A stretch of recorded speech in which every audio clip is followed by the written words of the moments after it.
Welcome back to A View to a Grill. I'm Johnny. Today I'm going to show you 5 cues that I use during the cook for pork ribs that you can use to show you when your pork ribs are done. Some of these cues are visual, some are by feel, but I'm not going to use a thermometer for any of the cues that I'm going to show you, just in case you don't have a thermometer. First of all, let me catch you up with where we are in the cook. I have already trimmed and seasoned these pork ribs. I've also already cleaned my grill grates, and I've already set up my slow and sear for smoking.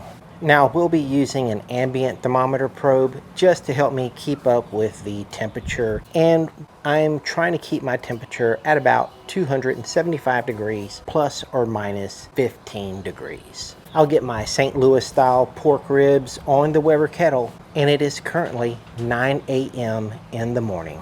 I won't lift the lid for at least 2 hours. So the first time I'm going to check on these ribs is 11 a.m. And my first cue is a feel cue. That's when we're going to check to see if the bark is set.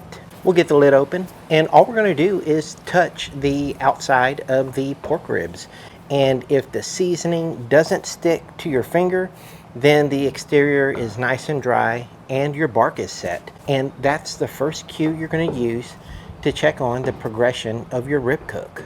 And from this point out, I'm going to be checking on these ribs every 45 minutes. We'll get the lid closed and let these go for 45 minutes. Now from this point forward, all of these cues are going to work together. 45 minutes later, it is 11:45. 2 hours and 45 minutes in our cook. And now we're going to check for bone pullback. This is a visual cue. We'll get the Weber kettle lid open and look over here at the top of the ribs. You can see a little bit of bone exposure, but that's not pullback.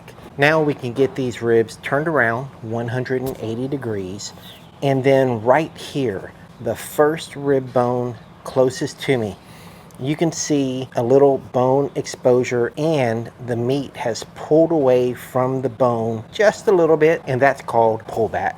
And this is our second look at the progression of our rib cook. We'll go ahead and get the lid closed, and in case you didn't know, I am on Instagram. Go over to my Instagram page, View to a Grill, one word, and give me a follow, and I will appreciate that a whole lot. 45 minutes later, it is 12:30, 3 hours and 30 minutes in our cook. Now it's time to give our ribs the bend test, which is both a feel and visual cue. Now, I like to do this with gloves. I just feel like I get a better feel for the ribs when I'm using my hands. So if you have these cotton gloves with a nitrile cover, gives you a certain level of insulation from the heat.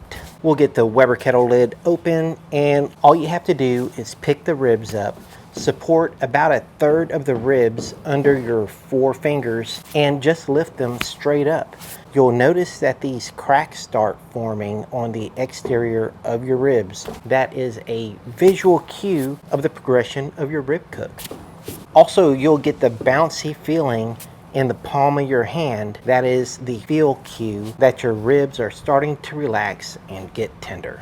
I like to do these from both sides, so we'll turn these around. I'll grab the other side just like I did the first side, pick them up, and look for cracks. The cracks on this side are not as pronounced or deep, so this is the thick side, and it's just going to take a little longer for these to cook. Now, if you don't have gloves, you can also use your barbecue tools. I'll just use my lambson tongs to lift these up in the exact same way, and look for the cracks just like I did when I lifted them by my hand. So remember, all these cues are working together. We're going to check for bone pullback again. As you can see, we have more bones showing now.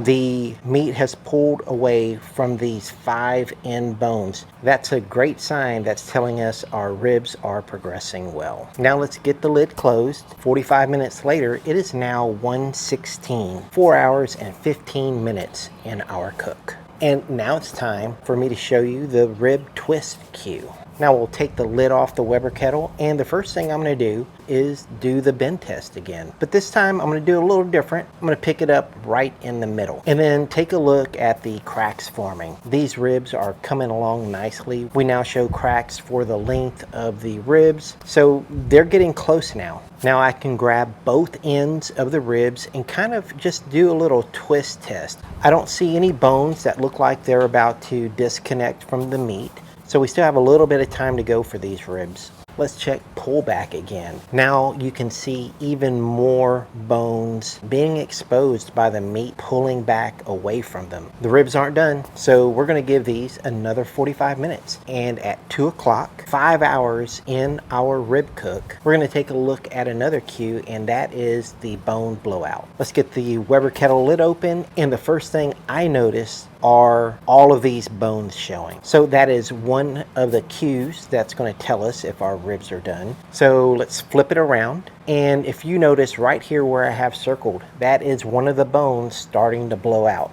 Now here's a better look at the pullback on the bones, and notice that all the bones are now showing from one end to the other. We'll do our bend test and look at the cracks showing. Those ribs look like they're about to tear apart under their own weight. And then another view of the bend test, look at that angle. It's almost at a 45-degree angle. Another sign that our ribs are done.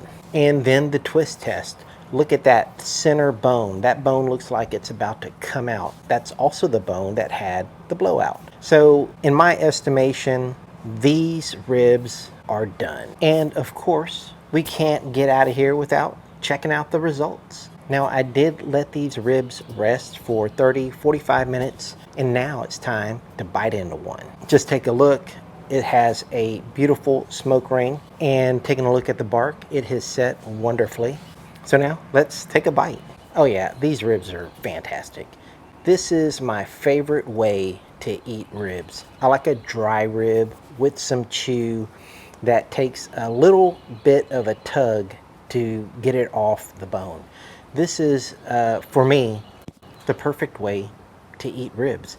Now, if you want your ribs more tender, you're gonna have to leave them on there longer and wait for more of those bones to start blowing out. That's how you'll get your fall off the bone ribs. But for me, these ribs are done perfectly.